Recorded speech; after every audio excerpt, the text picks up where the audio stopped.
Assalamualaikum warahmatullahi wabarakatuh. Semangat pagi untuk kita semua dalam menjalankan segala kegiatan baik hari ini, dan semoga segala aktivitas kita selalu dalam rahmat dan lindungan Allah Subhanahu wa Ta'ala. Podcast Kantor Kemenak Kota Kediri kembali menyapa sobat religi semua dengan tema dan informasi mengenai berbagai program dari Kementerian Agama. Dan pada sesi kali ini kita akan berbincang bersama kawan-kawan dari Seksi Pendidikan Agama Islam.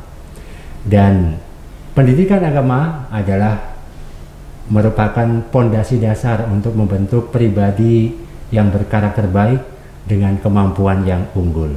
Dan untuk mengulas lebih mendalam tentang pendidikan agama Islam, telah hadir di studio kita Kasih Pendidikan Agama Islam Kantor Kemenak Kota Kediri, Bapak Abdul Basit MPDI.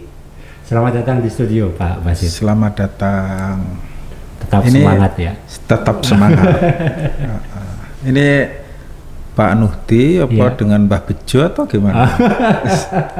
Reinkarnasinya katanya.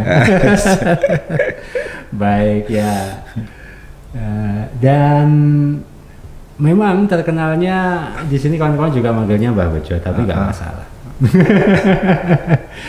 Karena ya namanya pengalaman di kehidupan sebelumnya bisa kita manfaatkan untuk kebaikan di kehidupan yang akan mendatang begitu.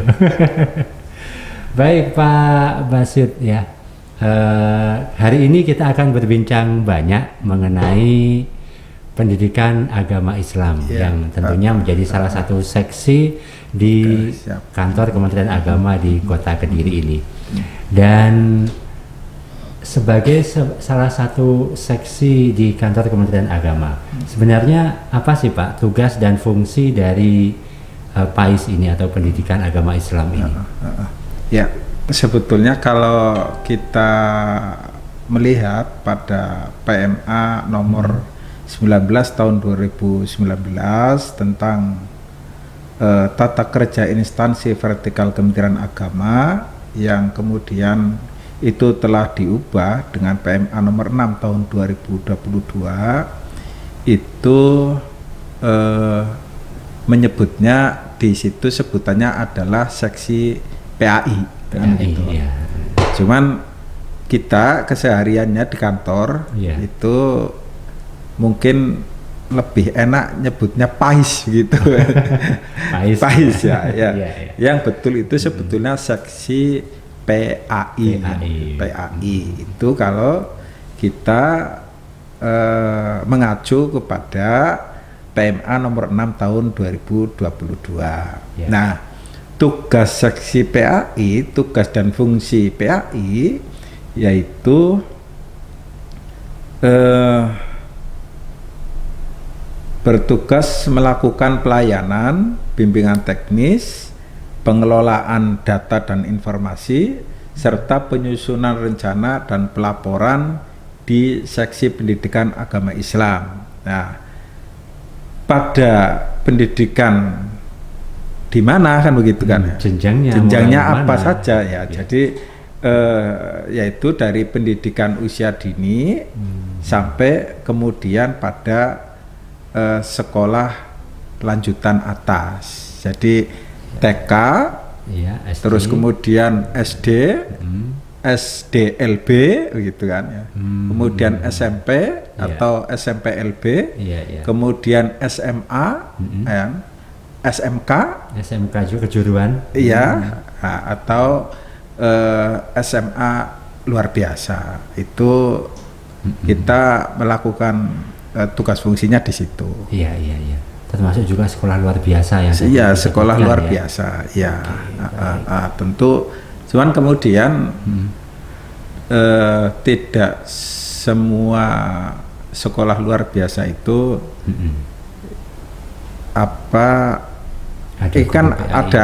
ada apa namanya klasifikasinya kan gitu kan. Di SLB gitu. Iya, sehingga kalau untuk SLB sendiri kan juga gurunya harus mempunyai kemampuan khusus untuk bisa menyampaikan materi. Tapi semua SLB itu ada guru PAI-nya. Ada guru PAI. Oke, baik. Dan karena ini melingkupi sebuah skop yang cukup besar ya Pak Bas ya. Mulai dari jenjang PAUD sampai jenjang menengah atas. Sehingga untuk saat ini berapa sih, kita ingin tahu mungkin jumlah guru PAI di Kota Kediri yang tersebar di Dinas Pendidikan maupun di Kemenak ada juga ya? Iya. Jadi kita itu punya guru PAI sebanyak 324 guru. Iya. Dari TK sampai SLTA itu. Iya. Nah, guru PAI ini ada yang dari Dinas Pendidikan, dalam hal ini tingkat TK, SD dan SMP, ya, yang mengangkat adalah pemerintah Kota Kediri.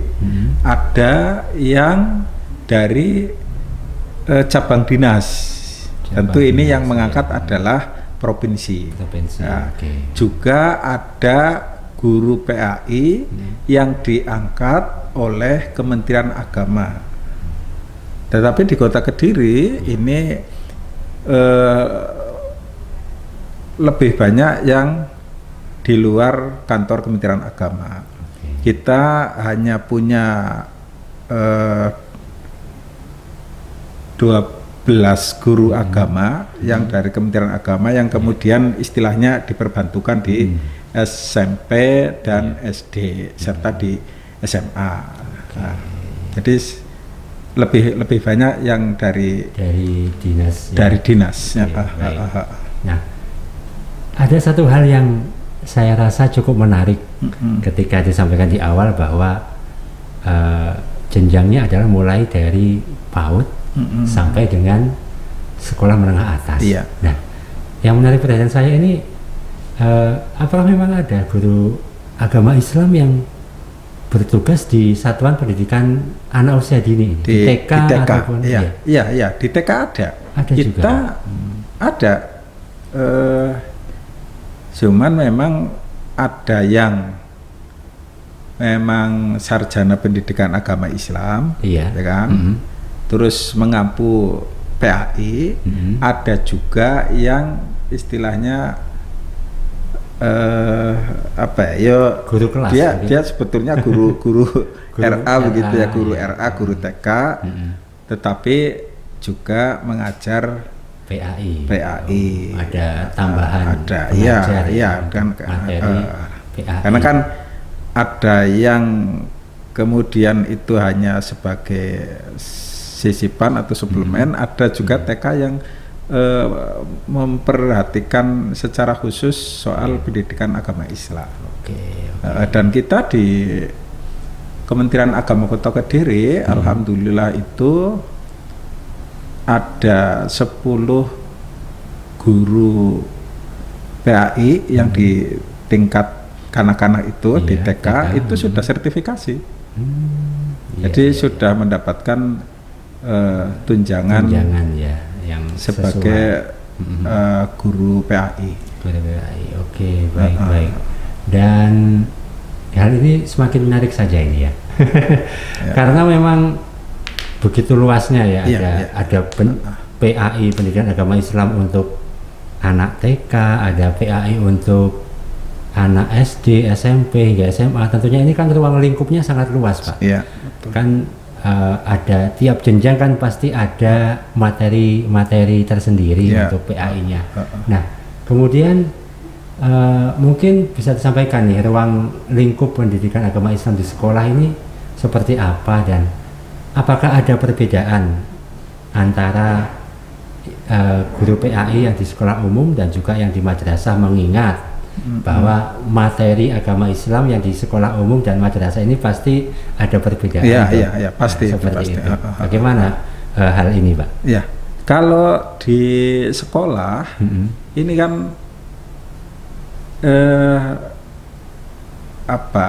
menyeluruh kan begitu kan. Jadi PAI di sekolah itu ya harus mengajarkan akidah, harus mengajarkan fikih, harus mengajarkan Al-Quran, sejarah juga. Jadi semuanya kan begitu.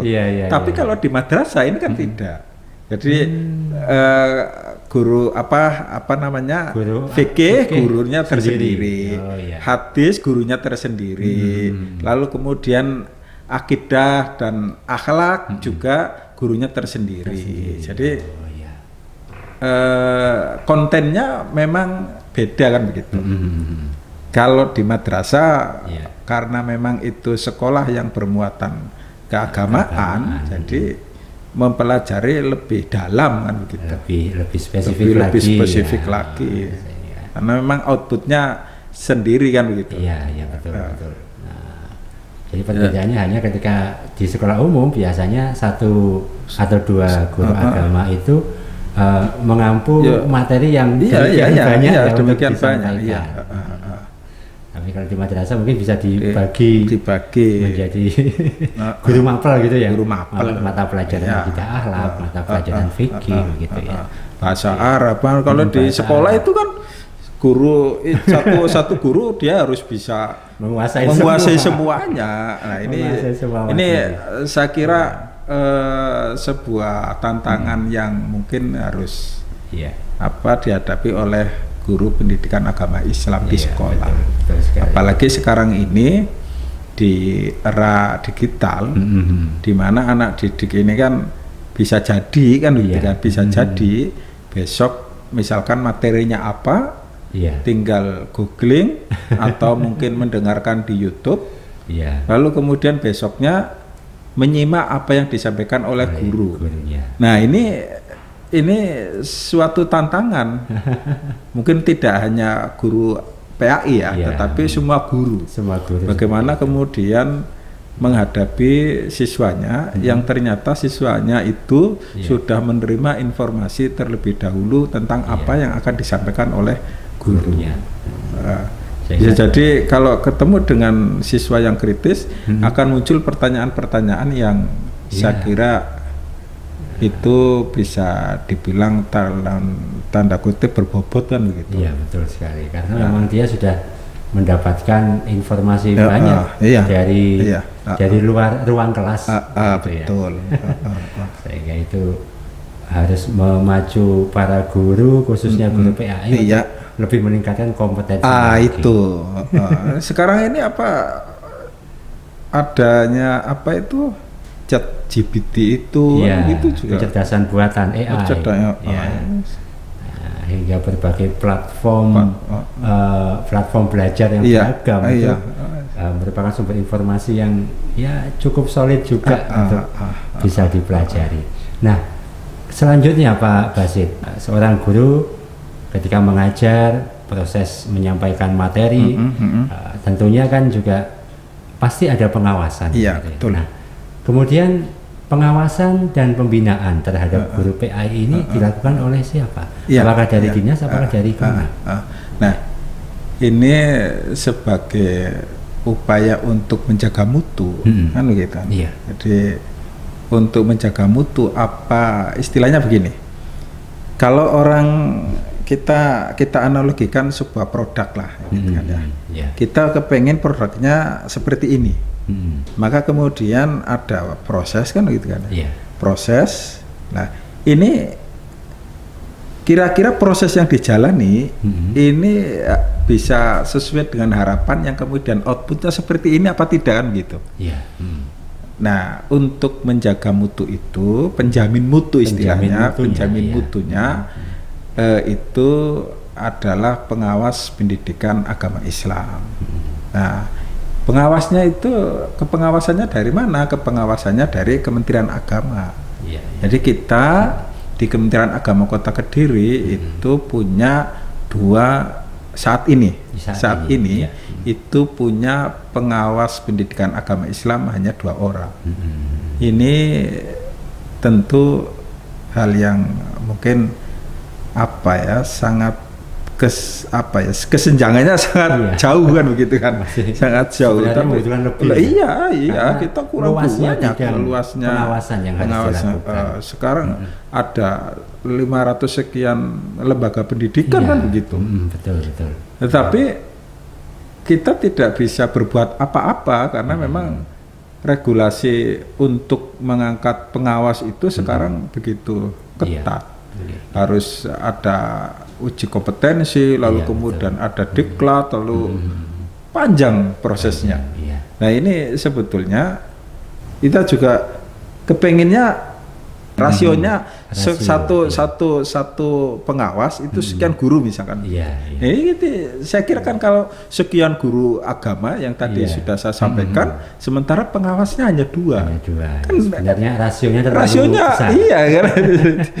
Rasionya besar. Tapi itu karena kebijakan ya kita tidak bisa apa-apa lah. Memang masih ada keterbatasan SDM untuk menjadi pengawas agama Islam ini. Baik. Dan tentunya harapannya kedepannya juga akan ada regulasi yang mempermudah dan menambah. Ini kita juga berupaya untuk mengusulkan tambahan pengawas pendidikan agama Islam, tentu untuk istilahnya agar tidak begitu terjadi kesenjangan yang luar biasa. Rasionya bisa semakin mendekati ideal paling tidak. Baik, tadi ke pengawas, sekarang kita kembali ke guru PAI-nya Pak Basit. Nah, sekarang ini kan untuk guru-guru yang baik yang non PNS itu kan ada apa namanya itu penyetaraan sertifikasi sertifikasi guru ada sertifikasi guru itu. Untuk sertifikasi PAI ini yang di sekolah dan madrasah ini melalui mana, dinas ataukah melalui Kemenang? Kalau sertifikasi guru pendidikan agama Islam itu melalui Kementerian Agama. Melalui Kementerian Agama. Melalui Kemenang. Jadi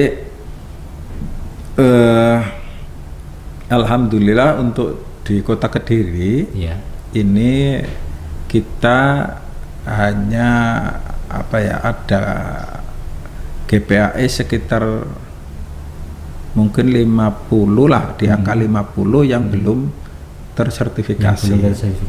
Sisanya sudah masuk. Sudah. Itu ya maksud saya yang mereka yang terdata di siaga dan kemudian mengikuti pretest untuk PPG itu tuh kisarannya itu. Nah, alhamdulillah dan saya sangat berterima kasih sekali kepada pemerintah Kota Kediri yang telah mendukung secara penuh membiayai PPG bagi GPAI di Kota Kediri. Ini sudah berjalan 2 tahun. Pemkot membiayai PPG guru pendidikan agama Islam. Karena apa? Kenapa begitu? Kenapa dibiayai oleh pemerintah daerah? Karena memang kalau kita mengandalkan APBD yang ada di Kementerian Agama itu mungkin antriannya sama dengan antrian orang pergi haji. Terlalu panjang. Jadi kasihan kan. Mereka sudah ikut mencerdaskan anak-anak kita, tetapi ini mohon maaf. Kalau kemudian mengandalkan gaji bagi yang non ASN, ini kan kita tahu sendirilah di lapangan kayak apa. Maka tergantung kemampuan. Tergantung kemampuan lembaga. Nah, ini adanya PPG yang dibiayai oleh APBD itu sangat membantu sekali. Luar biasa. Nah, harapannya ya anggarannya ditambah biar kemudian bisa langsung selesai semuanya di PPG. Nah, kalau istilahnya selesai PPG dapat sertifikat, ada tambahan tunjangan. Kita lanjut ke program, Pak.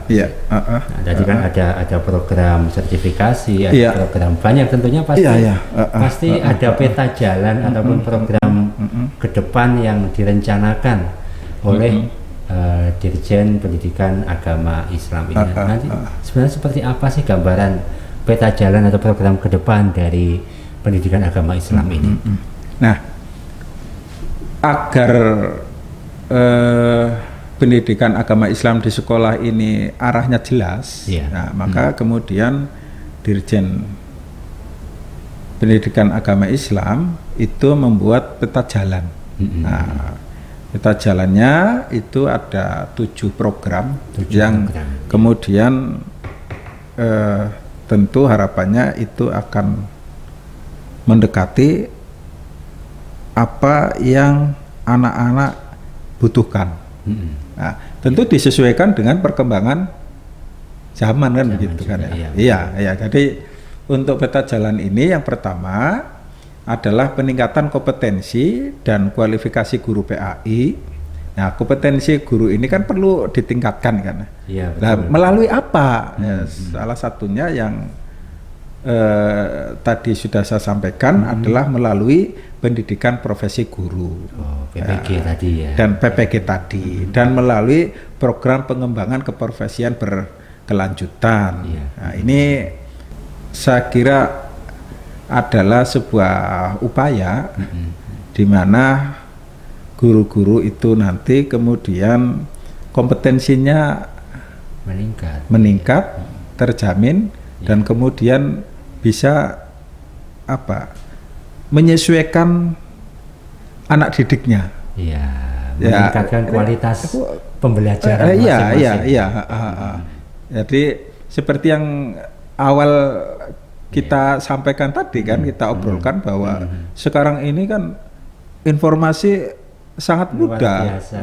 Teknologi sudah begitu. Karena beda dengan usia-usia saya dulu ya ketika sekolah ya. Pengen cari buku saja itu sebuah perjuangan yang luar biasa. Betul. Dari misalkan bilang satu kelas kita misalkan 30 anak begitu ya.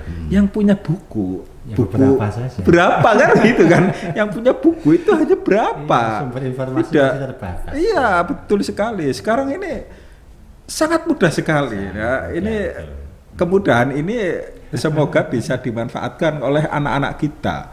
Tidak kemudian HP atau orang mengatakan Android begitu, itu justru kemudian tidak dilakukan untuk hal-hal yang sifatnya positif, untuk mengembangkan dirinya, sehingga akhirnya tidak ada nilai positifnya.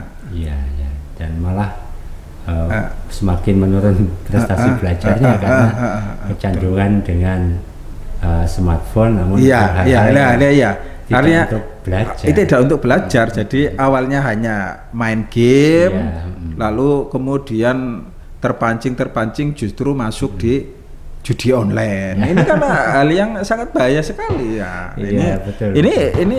Ini juga saya kira satu hal yang perlu disampaikan juga oleh guru pendidikan agama Islam. Bagaimana kemudian siswanya atau anak-anaknya itu tidak terjebak di persoalan itu. Hal-hal negatif, dampak negatif dari kemajuan informasi dan teknologi saat ini. Kembali ke peta jalan tadi, ke peta jalan tadi itu yang pertama tadi bagaimana kemudian kompetensi guru itu meningkat. Yang kedua itu peningkatan karir dan kesejahteraan guru PAI. Ini tentu ini mungkin jamak dilakukan lah oleh siapapun yang menggunakan jasa, ya kan begitu kan, menggunakan jasa seseorang, itu pasti ada upaya bagaimana meningkatkan kesejahteraan, termasuk di dalamnya adalah Kementerian Agama.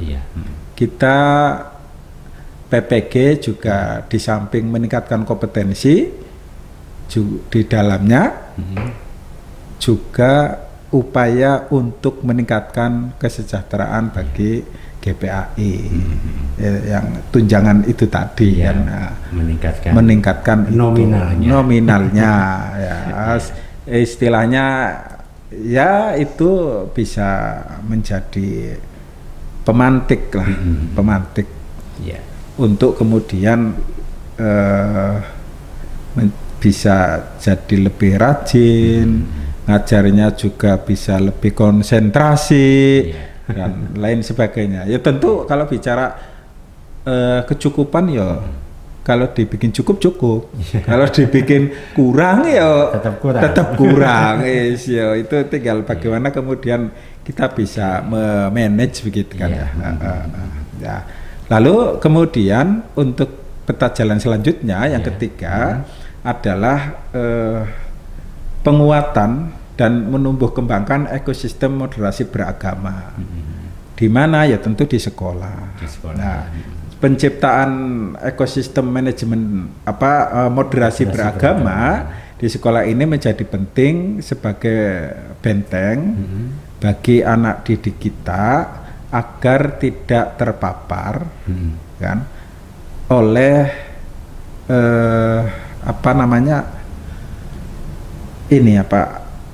cara pandang yang ekstrim begitu, yang ekstrim. Jadi kita di Kota Kediri itu ada salah satu SMP, yaitu di SMP N4 Kota Kediri. SMP N4. Iya. Itu moderasi beragamanya itu sudah sangat luar biasa. Luar biasanya di mana? Jadi semua kebutuhan beragama anak didiknya itu semuanya terakomodir. Kebutuhan peribadatan? Iya, iya. Jadi di sana itu bagi yang Muslim tentu ada masjid di dalam. Bagi yang Kristen juga ada tempat doanya di sana. Terus bagi yang Katolik juga ada tersendiri. Yang Hindu juga ada, semuanya difasilitasi untuk bagaimana kemudian anak-anak itu kebutuhan rohaninya semuanya bisa merata, terpenuhi semua. Bisa iya. Nah harapannya itu tidak hanya di SMP 4 kan begitu kan. Di SMP yang lain, di SMA, di SMK untuk menunjang moderasi beragama di sekolah. Nah, lalu kemudian untuk melakukan memoderasi beragama di sekolah selain kita berupaya untuk mendorong lembaga mengakomodir dengan menyediakan tempat-tempat itu. Tentu kita di Kementerian Agama khususnya di PAI itu memberikan pendidikan dan latihan bagi guru PAI untuk mempunyai pengetahuan tentang apa itu moderasi beragama. Dengan apa ya kita kirimkan di Balai Diklat Keagamaan. Tentu di Jawa Timur ini ya di BDK Surabaya. Dari guru SD sampai guru SLTA itu kita kirim ke sana. Tentu dengan keterbatasan tidak bisa semuanya kita kirim ya. Jadi bertahap ya. Nah, harapannya apa ya? Yang kita kirim itulah yang kemudian mensosialisasikan apa yang mereka dapatkan kepada kawan-kawannya